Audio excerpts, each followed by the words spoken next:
Welcome to Church for Skeptics. We're in the second half, really, of our conversation here with Jay Watts. Amazing to talk to him, and I love listening to him. He's a fast talker now. You're going to have to listen carefully. He knows that, I think. That's because he has to say a lot. Jay, thanks again for being on the program and taking this time, volunteering this time for us. Last program, we covered a lot of ground. This time I want to talk about, try to get practical. I think there are 3 or 4 common perceptions that are out in the world today that, as a Christian myself who wants to share Christ and share the claims of Christ, and encourage people to consider them. I can't, argue them in a sense into the kingdom, although Greg Kukl says I can, but in some degree, of course, he uses argument. Yes. But I think we have to learn as believers how to question their doubts and those perceptions. Here's the first one I'd like to talk about. There's a perception out there that relates to the morality that we talked about, that there is no absolute truth, that truth is what you say it is, it's related to culture or individuals. How can I respond to that and engage in conversation? First, the statement itself is obviously suicidal. I mean, as soon as somebody tries to stake the position that there's no such thing as absolute truth, they're claiming to know something with absolute certainty. No matter how they say it, we can't be certain about things, we can't have absolute knowledge, all this. Ultimately, they have to acknowledge that they're claiming some knowledge platform there. And then they'll try to back off, and when you get into sort of a relativistic mindset, and they're going to say things like, you believe what you believe by virtue of the culture that you grew up in, and that you are in some way corrupted by this. Well, this is no better for them, in the sense that in order for them to have this knowledge, they would have to in some way be exempt from the pressures of culture that they claim that all the rest of us are under. We're all under the pressure of the culture that we live in, and that's why the influence of that culture has corrupted my thinking so that I can't know truth. But they can know that truth, even though they themselves were part of a culture. And so they can't be exempt from that platform either. So the more they look for a platform to try to dismiss everything sort of out of hand, the more they get themselves into trouble. It's almost like you can't even make rational conversation if there's no absolute truth. If we can't have some foundation to start on, where we accept that there are just some things that are real, that we do exist, and there are things that we can know. Now, I do think it's important for Christians to recognize there's limits to what we can know, and that we need to be honest about that. And that when we're having a conversation with somebody, I don't think it comes off well for when we share. Now, I have certainty of the existence of God within me because I experience Him personally within my life. But that personal experience cannot translate into evidence for you very well when I'm trying to convince you of something. And so even though I have this experience, I had this atheist one time say to me, how do you know that if I came to you and demonstrated to you that God wasn't real? He was warning us against reading atheist literature, saying Christians ought to be afraid of it. I said, why would I be afraid of it? And he said, because it's going to tell you that you're wrong. I said, let's say if you came to me and told me that my father was not my father, my earthly father, Jim Watts, was not my father, that he was not my dad. Well, there's a whole background worth of evidence that I have personally, beyond any genetic information you're going to try to offer me, that is going to speak. You may show me a piece of paper that says that he is not my dad by genetics, but I looked at my father, and not only was he there with me, did he raise me, was he a part of my life, but I look like him. I inherited certain traits from him, even it's sometimes a nasty temper that I've had to learn how to control as I've become a Christian and moved away from those things. So I have this experience that binds me to that relationship with my father that's going to make me doubtful of the evidence you offer me. So when I'm a Christian and somebody's offering me contrary evidence, I have this experience of my relationship with my Heavenly Father that's going to make me doubtful naturally of the contrary evidence that they're giving me and make me want to look at it. But that experience itself can't be what I argue.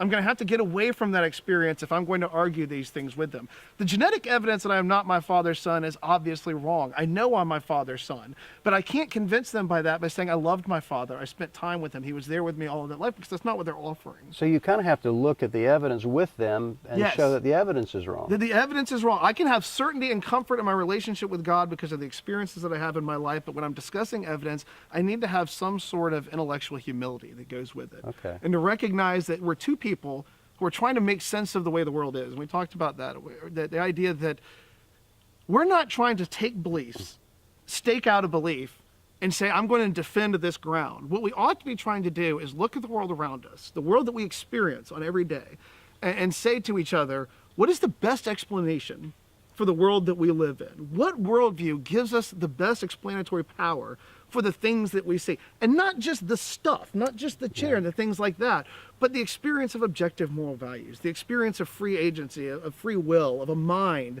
the experience of these different things that this stuff struggles to explain. Take this back to your original illustration here of somebody getting you to deny your own father, let's say, which you know is not true because you've experienced him. But the materialist and the empiricist is going to try to get you to discount that experience itself, because it's only a product of something else, something less. Whereas we're saying, no, the experience is my starting point. And so I'm looking at maybe if there's a defeater that would cause me to justify my own epistemology. You know, if I'm going to be faithful to rationality, I have to deny my experience. But I haven't seen anything or read anything that threatens me to say, I need to jettison this, what I thought was my experience. Apparently that was wrong. Everything I've read reinforces the experience. And I think, I wish I could remember where it came from. I think it was David Hume originally that said, don't just doubt your beliefs, but doubt your doubts. The idea of doubting the doubts that come. So when my experience, like I talked about the existence of objective moral values, I talk to people who are subjectivists, who have just say there's no such thing as objective moral values. How do we know them, they say? How do you know them? I can know scientific facts. I can burn things in a lab. I can weigh them. I can test them. How do you know these things with certainty? And with objective moral values, we're talking about something we understand, generally understood through intuitions. We have intuitions about them. People will say, well, so are your intuitions infallible? I never said they were infallible. I said that's what you just said. That's where we begin reasoning. I and every subjectivist I have ever talked to believe that raping a woman is wrong. Why do we all agree? Why do we all agree that raping a woman is wrong? From my perspective, my answer is because raping a woman is objectively wrong. And that's why we both agree with that. A subjectivist I was talking to, and I mentioned him a lot, was a lovely young man out in San Francisco. I would go through things. Was what happened in Cambodia under the Khmer Rouge wrong? Yes, it was. Why do you think it's wrong? Why do we both agree that it's wrong? Was what happened in Nazi Germany wrong? Yes, I think it was, he would say to me. Was chattel slavery in the United States wrong? Yes, I think it was. Is raping a woman wrong? Yes, I think it's wrong. And then I asked that question, so why do we agree? And he said, well, because we're from the same culture. And that's what, you are from San Francisco, I'm from Georgia. We are not from the same culture. We agree because it's true. And you are tapping in with your intuitions into a truth. You understand it differently than you tactily understand things or that you visually understand things. There's a different sense that's operating here. But we shouldn't undermine the veracity of that sense just because it's not tactile. Or empirical. You know, and here's the great thing. You're talking initially about what's the best explanation for what we experience in the world we live in. Why do you both have the same views on morality, even though you are from different cultures? Well, the Scripture does have a great explanation for that because God has hardwired a conscience into us and the realization of morality. It's part of recognition that He exists. He has written the law of God on our hearts so that we know He's there, as an indication that He is there. And that's why you get this. I thought C.S. Lewis did a great job. I think it was in The Abolition of Man when he talks about the idea of the shared understanding of rights and wrongs. There are cultures that celebrate weakness and cowardice. That we all celebrate the same sorts of things, and that even though we can say we don't agree on everything, and that's what I think, especially talking about abortion, people say, well, if it's so obvious, if our moral intuitions are so obviously true, why do we disagree on this? So look, the fact that we have these intuitions doesn't mean that they're easy to figure out 100% across the board. There are areas where it's easy. I think we almost universally are going to agree that rape is wrong, that I think Christopher Kaiser says baby stomping is wrong, that there are things that we just are easily going to say, that's something we should not do. But as we work together to build a system of ethics and how we associate with each other, there's going to be places where the goods are going to be more difficult for us to discern given the things that are going. Abortion is one of those. Why? Because it's not just the life of the baby, it's the freedom of the mother to do with what she wants to do. But I think there's another issue involved there too, is that even an abortionist would agree that murdering a human being is wrong. Absolutely, in most cases. So what they've done, in most cases, but what they've done then is redefine humanity. And so I think if we can show them, as you have done so well on previous programs, that even through medicine and philosophy and science, we can show that the unborn are human beings. Yes. If we can get them to see that, then they're probably going to change sides, and I'm sure you've experienced that. And that's what I tell people. I have a job because our intuitions are failing us on abortion, because we have intuitively seen them as something that they're not. And so I use science and philosophy to argue that they belong in the same family, that we see and experience those moral intuitions of protection and rights and obligations and duties to other human beings. They belong to be properly considered with those people. Our intuitions are failing us in this area because there's things that are emotionally that are not there, that would be there with a born person standing in front of us, that are not there with an unborn person that we can't see and don't experience their death in the same way. And so, far from saying intuitions are infallible, what I argue all the time is that they're perfectly capable of being mistaken, and we have a responsibility in those hard places to think more clearly. And I would have to add this too on this program, since we are talking about abortion, that the justification for redefining humanity really comes from a desire to be free morally. Yes. To make babies. Yeah. Without any responsibility towards them. And to live up to a worldview that is relatively new. Yeah. The idea that sex is a consequences-free thing. Right. That is a part of us. Right. I think there's a terrible example of that. There's a movie right now called 12 Years a Slave that just came out. Oh, By yeah. the way, it's a fantastic movie. I got to see an early screening of it. The very first scene in it is a very weird sexual scene. If you go back and read the autobiography of the man that the movie is about, it was not in there. There was nothing like that in the book. The director of the movie, Steve McQueen, says that the reason I included that in there was because in the midst of this woman's trying time as a slavery, I wanted to be able to show her this moment where she had sexual freedom and ownership of her own body. Well, that is a modern idea of what we are as human beings being interjected into a story where it has no place. Yeah. But he had to express that aspect of this worldview that's relatively new. Ownership of our sexuality is some way defining us. And that is what abortion serves, is a worldview, an understanding of human beings, of human nature, duties and obligations, rooted in a different idea of the goods of humanity. Okay, here's a second perception. Science has disproven, we could say religion in general or Christianity in particular, but there's a perception out there, especially in the academic world, that trickles down. You see it on TV all the time. If people watch the History Channel, the Science Channel, the Discovery Channel, because we know so much about science, then it's like somebody wrote The Shrinking. Yeah. God is shrinking, he has nothing to do anymore. But science has disproven Christianity. Well, that seems absurd to me. Yes. But how do I communicate that? Well, first of all, it helps if we do a good job at trying to know what's being said better than the person saying it to us.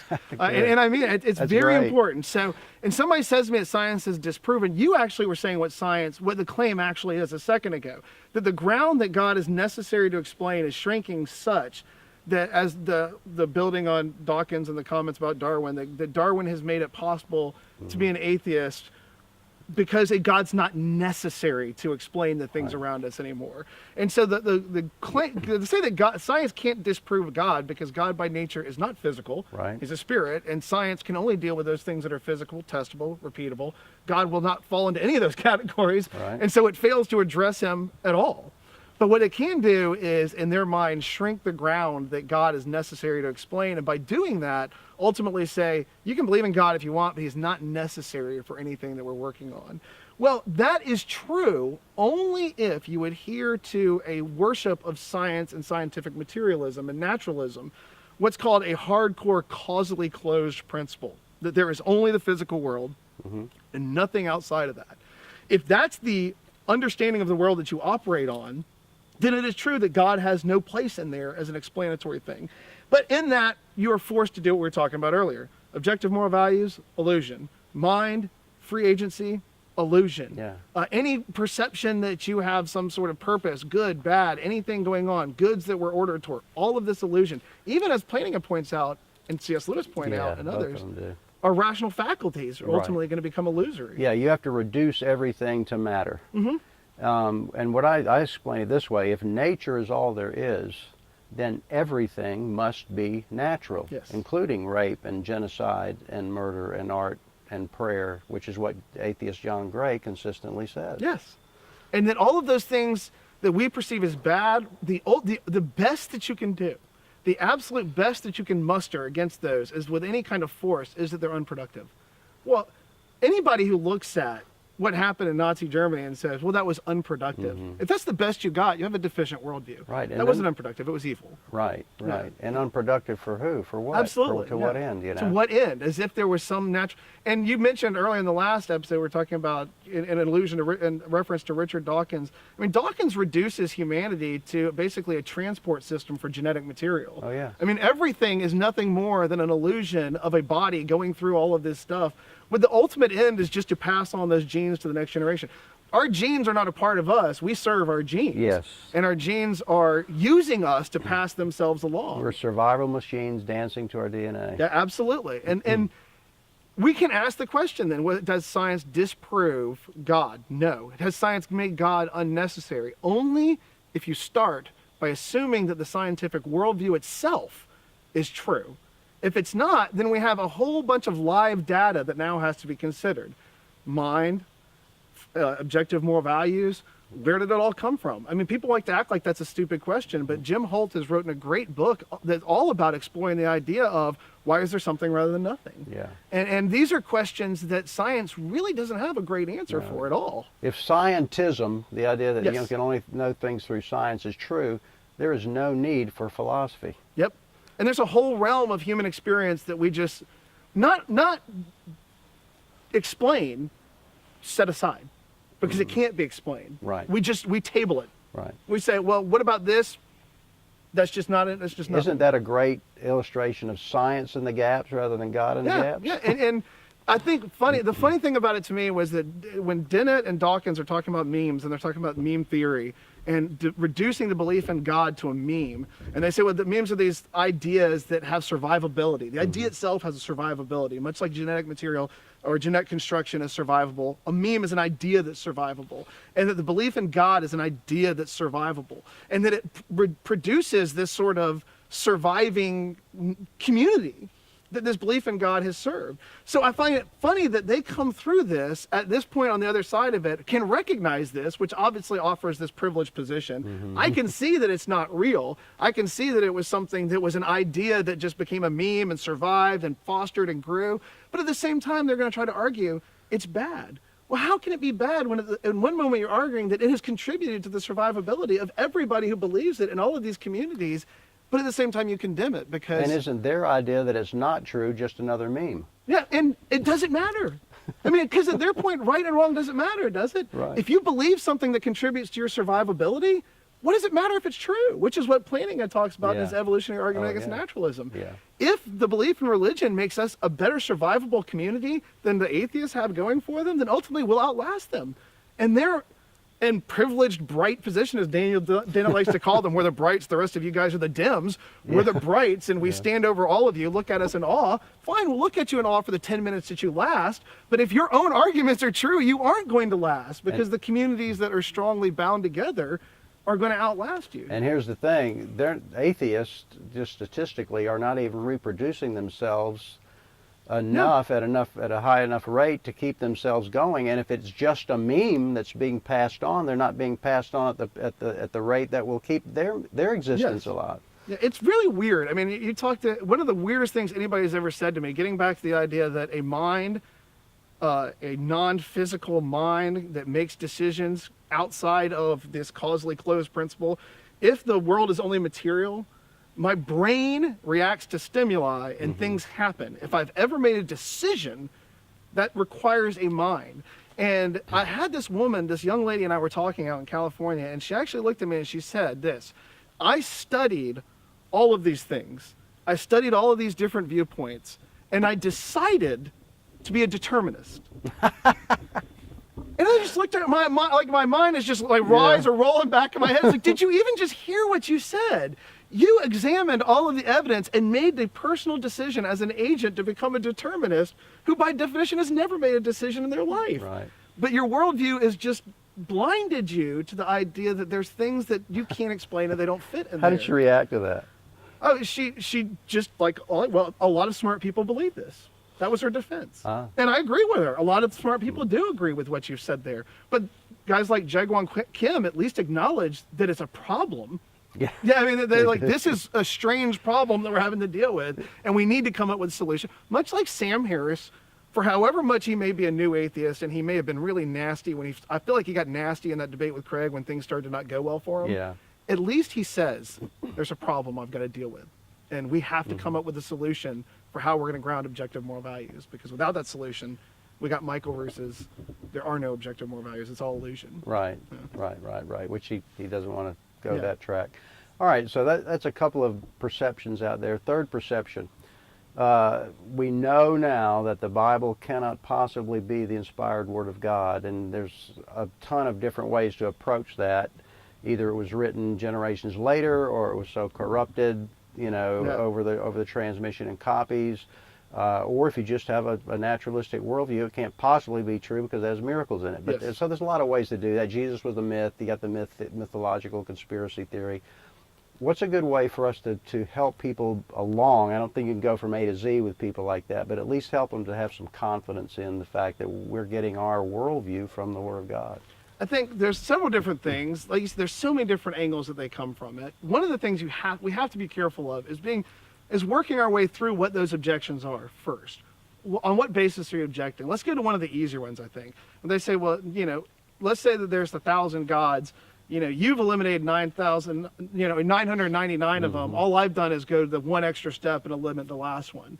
You acknowledge that all of those different gods throughout all human history are not the God. And all I've done is take that one last step. And I think that in some way or another, Christopher Hitchens had the same kind of approach. And what they did, and Bill Maher did this week on his show, they will take every myth, every mystic, every crazy report out there, everything, and lump them all into one thing and say, aren't all of these absurd? Isn't it smarter just to say that none of these things are true? Not even your belief system. Well, that's not how we think.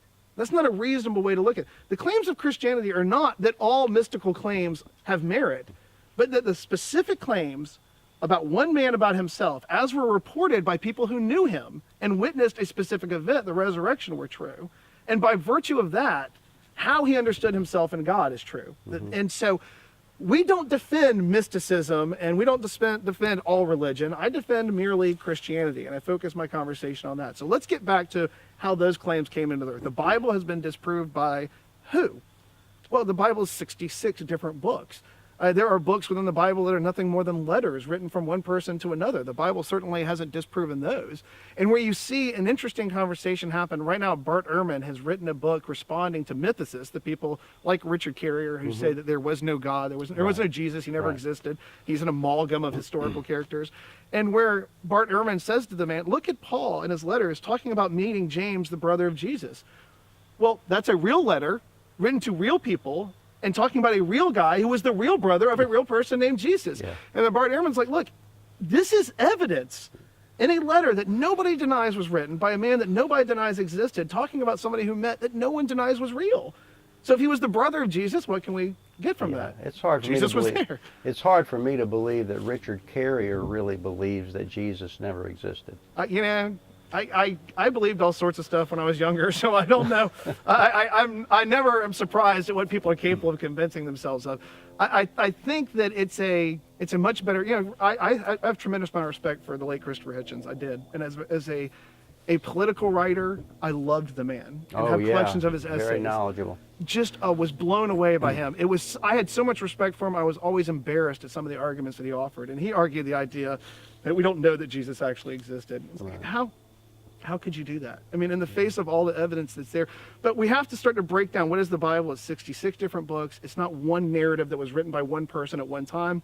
It's the collection of different books for different reasons, with different stories to tell in each one of them, different aspects about God that they were trying to communicate to the next generation and to tell them that were important. And by the time you get to the New Testament, when people say, well, do you have any extra biblical evidence? Why do I need extra biblical evidence? By what are you dismissing the claims of the four Gospels and the letters of Paul? And the truth is, when you bring in the extra biblical evidence, it just supports what the Scriptures say anyway, and vice versa. Yeah, why would you not want to? Well, let's prove Josephus by the Bible. Why do we have to go reverse? Because it's credible testimony. All right, we got got 2.5 minutes for Okay. the last question. Last perception, Jesus can't possibly be the only way to heaven because so many people haven't heard of him. Well, in all of these questions, by the way, there are greater issues that have been argued out forever. I mean, you talk about inerrancy of the Scripture. I'm getting ready to go to ETS this in a couple weeks here, and ETS is all about inerrancy this year. So you're going to have hundreds of theologians sitting around arguing about this issue, endlessly, and they're not going to come to any conclusions. At that moment, it's just not what we do. When somebody comes up to me and says, "Why does there have to be only one way?" Because I hear that a lot. Yeah. Why does there have to be only one way? Especially with the pressure of pluralism, so many different religious beliefs. The idea that it's arrogant to believe that there's one way. So I hear this, and I had somebody stand up at a church one time, and they had invited skeptics in to come and talk, and a guy stood up and said, "I don't understand why there has to be only one way." He said, "You're asking the wrong question. Why does there have to be any way?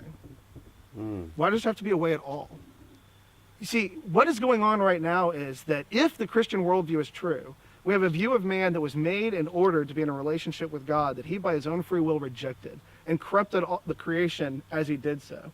Through the fall, we have made ourselves unworthy of being in a relationship with him. And then through thousands of years, he has reached out to us over and over and over again to try to redeem that relationship. And then finally, always knowing, always headed to that moment through the Son, he makes a way for fallen man to be in a relationship with him. And what you're saying is, I don't like that way. Oh, yeah. Give me another way.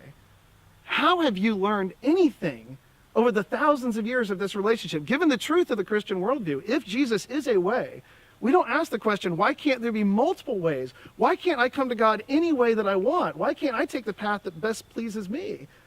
What arrogance are we displaying at that point before a God who laid himself out to make a way, any way, for us to get there? Yeah, and look at the way he made. Absolutely. I mean, my goodness, what greater way could there be of a demonstration of being the ultimate good neighbor? Absolutely. And taking on our sin. But that is an awesome answer, Jay. Why should there be any way at all? Yeah.